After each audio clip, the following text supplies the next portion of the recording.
From capturing the king to being king of the ring. Here in Uganda we find competitors of all kinds.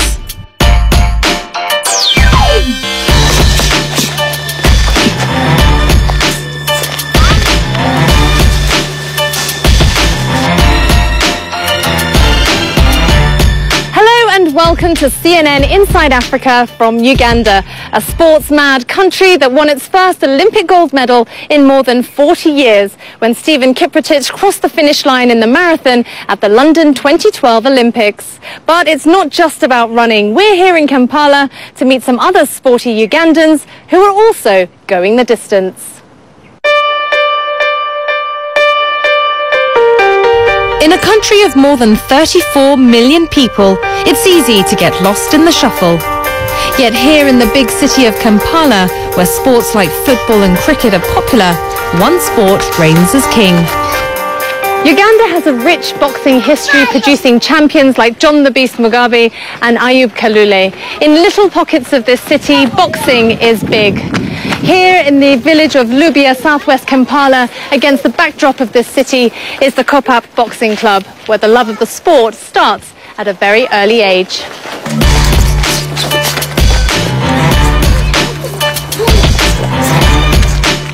Do you want to be a professional boxer? Yes. Why? To be a champion. Champion. And how long have you been boxing for? 8 years old. Since you were 8, and how old are you now? 11.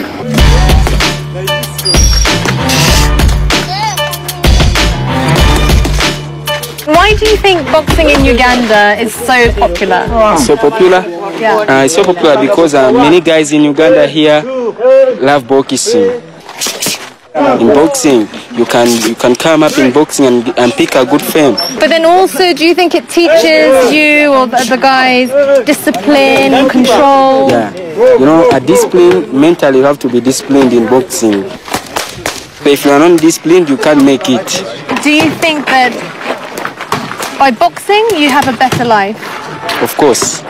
I think it and I have it. Of course, even as by now, I dream about it. Whenever I wake up in the morning to train, I think of a good life, to go in a good life. Wherever I go in the ring to fight, I think of my future, to become a good boxer, to become a good person in future, just through boxing. So I think boxing is my way to my destination. The passion is clear, from the ones who have been practicing since childhood to the ones who are just discovering boxing. And I forget all my problems, you know. Yeah, that's why I like it. And what problems do you have that you want to forget about? No, sometimes I may lose school fees and I should have to sit home because there is no fee. So when I come here, I forget the problems. Yeah. And do you think boxing will give you a better life? Yeah, I think it will give me a better life. Because I see a lot of boxers, they have better life. Why do you love boxing? Boxing, yeah, you know, it's like a virus moving around my body. Boxing, it's a sport within me, inside me. Yeah. So do you think you were born to box? That's what I think in boxing. It's like a career to me. A sport, but it's just a sport, but it's like a career to me. I like boxing very much, more than anything in the world. Without boxing clubs like Kopap, it would be difficult for these young men to pursue their dreams. So I wanted to talk to the man who started the Kopap Boxing Club. You started this boxing club? Yeah, I started it. And why did you think that there was a need to start a boxing club here? I started the boxing club because I believe in me. I failed to make it. So I started to become a coach and to open a boxing club. And why do you love boxing? I love boxing all of my life. I like the sport. I love it. And how old are you? I'm 32 years. You're 32. And how long have you been boxing for? Since 1995. And you have all ages coming to box here. Who is the youngest and who is the oldest? I have youngest starting from 10 to 25. Lawrence Kalyango was not alone in nurturing these aspirations. Moses Mutebi also helped build Kopab to what it is today. So you helped set up the Kopab Boxing Club? Yes, that's right. Yeah, for me, the reason why I like to promote boxing, since it was my tendership game, because also I played boxing when I was 12 to 15, but when I got some broken hand, I left boxing, but I kept on loving the game. So when we came in as youth in the community, we gathered together. We saw that there was a need to promote boxing. We looked for a space somewhere. It was a small place, but we tried to set up ourselves using our local materials we have, and we began the game. And why do you think Uganda has this special connection with the sport of boxing, that there are so many people who love to box here? I think the reason why it is here in the central region. Maybe it is one of the game which doesn't consume so much space, because you can use a little space and you begin your practice. Whereas other games like football, because as you have seen, even here there is not any football pitch around.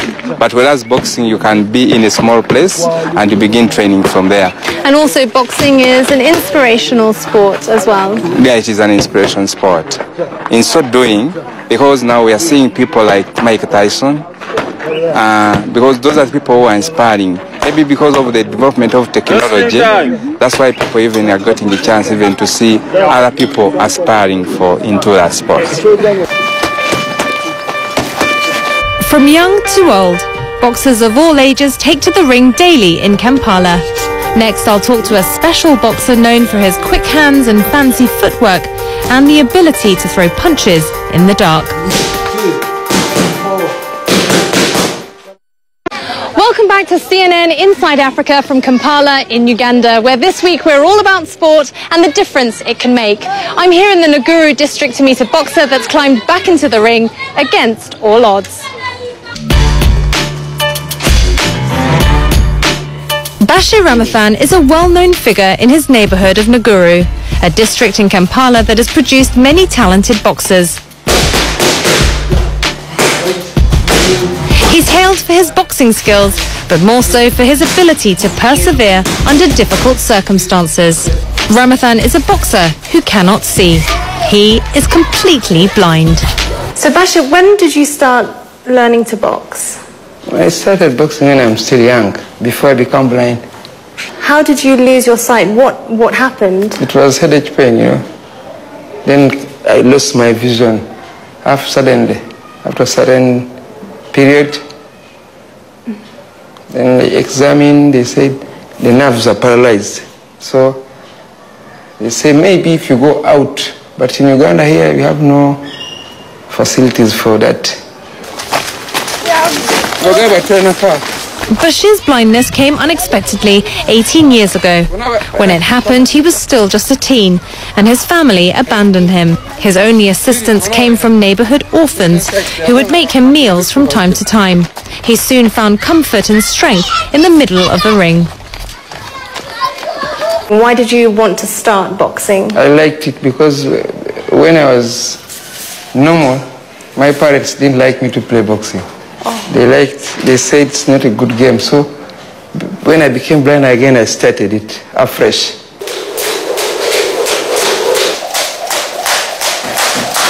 Did they think that boxing is too dangerous? Yeah, they say it's dangerous, but for me I didn't see the danger, because I used to see how they give people, they fall, but I didn't fear because I know it's normal.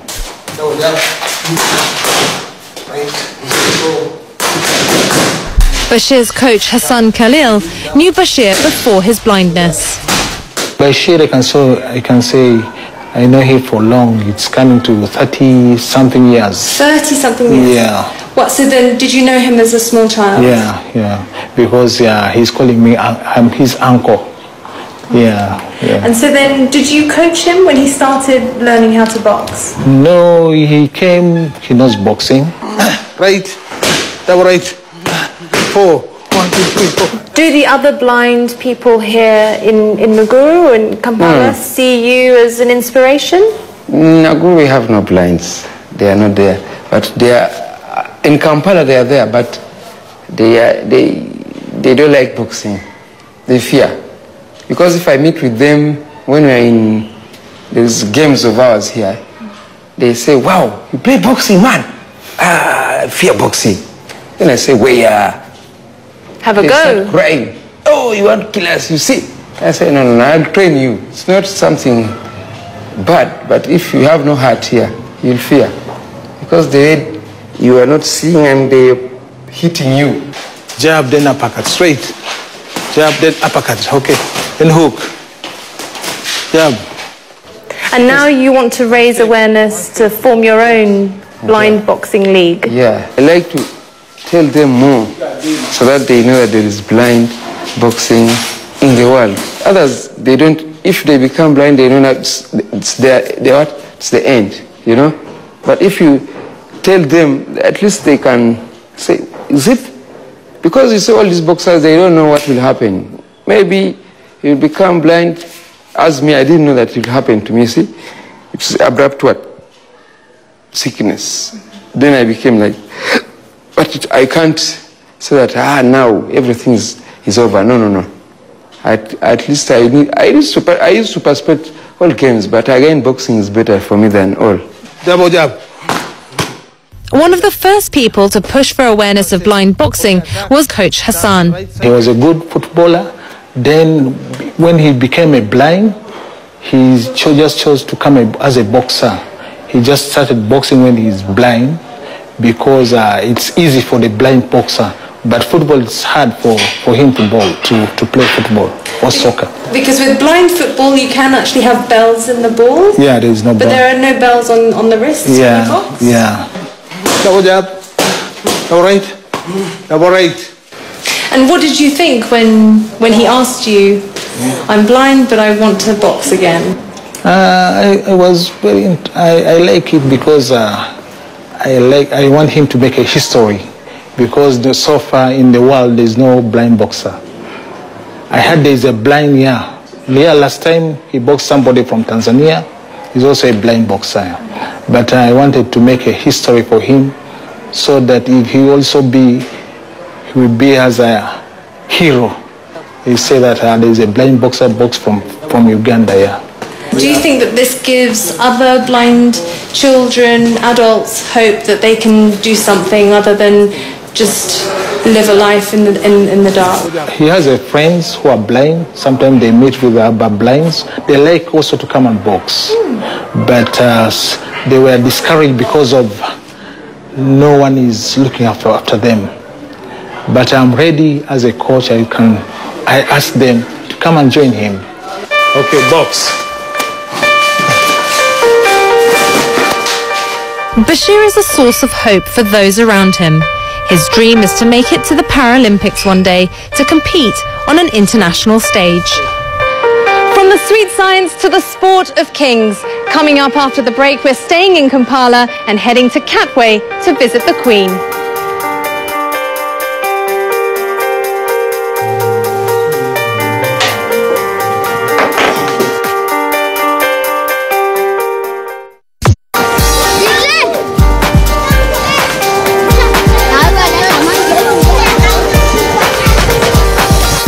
Roughly a quarter of Uganda's population lives below the poverty line. And here in Katwe, one of the poorest neighborhoods in Kampala, a young student is making a name for herself and working her way out of poverty through her sport. I met with chess coach Robert Katende, who started a chess academy in Katwe. He's taking me to meet his 16-year-old protégé, Fiona Matezi.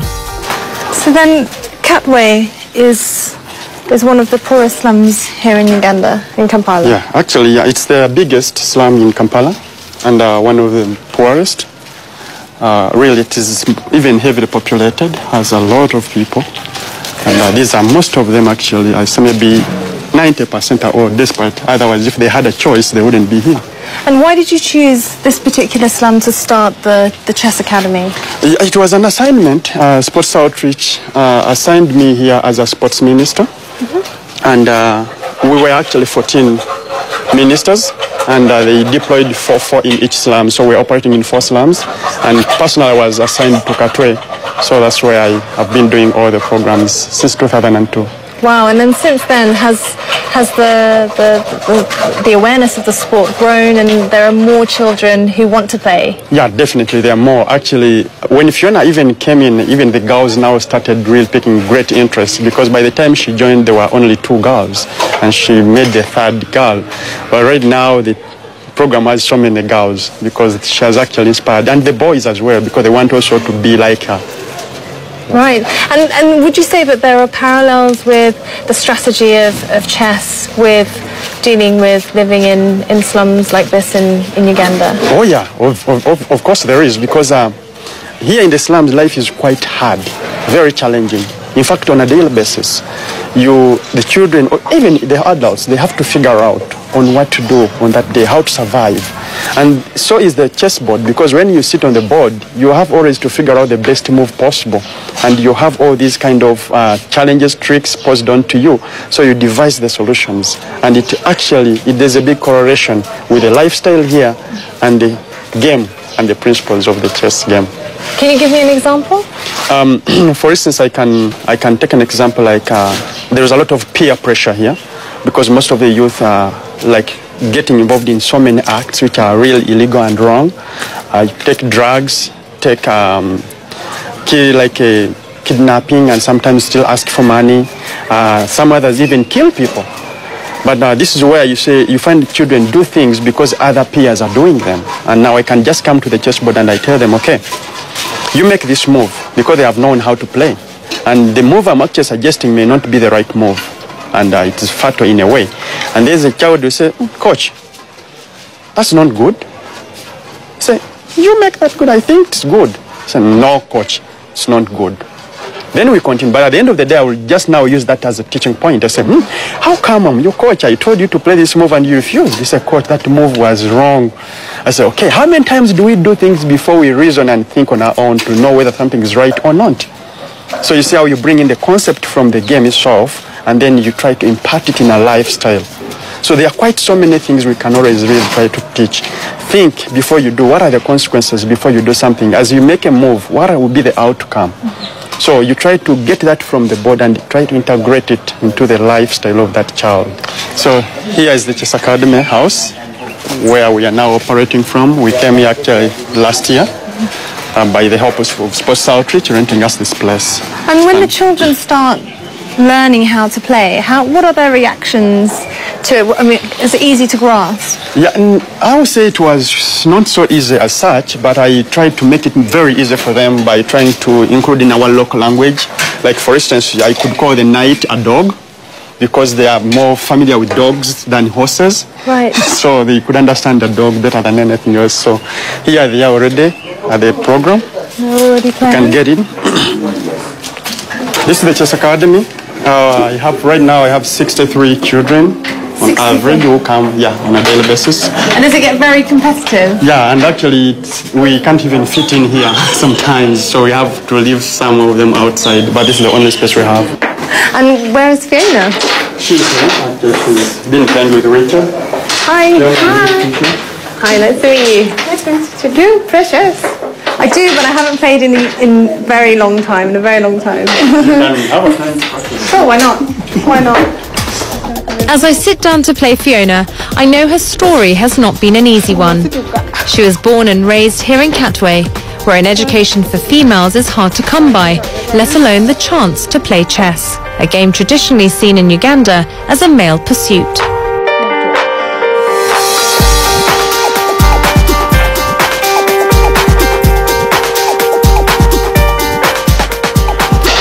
Checkmate.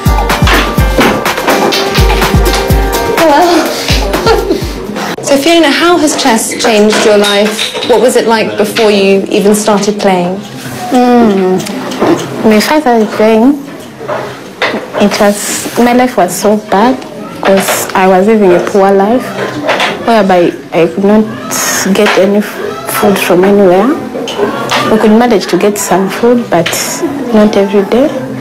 But when I started playing chess, I started getting like porridge at the project at the program, like after chess program, we could get some porridge. And it has changed because I'm now studying. I got an opportunity to go back to school, which I didn't have. Yeah. And it has helped me to explore the world now. And now I know people's life. The whole reason how you started playing chess is because you followed your brother. And so what were you thinking when you decided to follow your brother? I didn't think of anything, but the main thing was to get porridge that day. Because those days I could live when I'm very hungry. I could spend the day when I'm very hungry. But when I heard that my brother was playing chess, and after like their program, they could serve them a cup of porridge, that's when I started following him. At least to get that cup of porridge, not to sleep hungry. And when you saw them playing chess, what did you think of it? Did you feel like you wanted to learn how to play, or you were interested? Yeah, I was interested. And the pieces were attractive also, because I've never seen chess before. It was my first time to see it. It looked attractive to me. I wanted just to touch the pieces because they were looking nice to me. Wow. And then how did you find or discover that you have a talent for playing chess? That's when I went for my first international tournament. That was in Sudan. And I won a gold medal, and we came back with a trophy. And is it your dream to become a grandmaster? I'm not sure whether I'll become, but I want to become because I need training and fun. We don't have fun right now. Because if you want to be a grandmaster, you should participate in international tournaments. And I don't have now sponsors. It's my dream, and I want to become it. I would not leave chess without becoming a grandmaster. Never.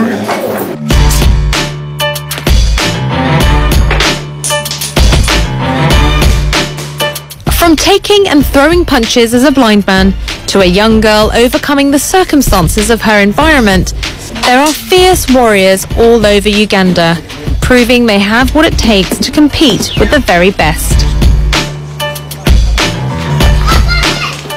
Don't forget to check us out on Twitter and Facebook, and you can also go online to cnn.com/InsideAfrica. And that's it for this week's show. I'm Ayesha Durgahee. Thanks for watching.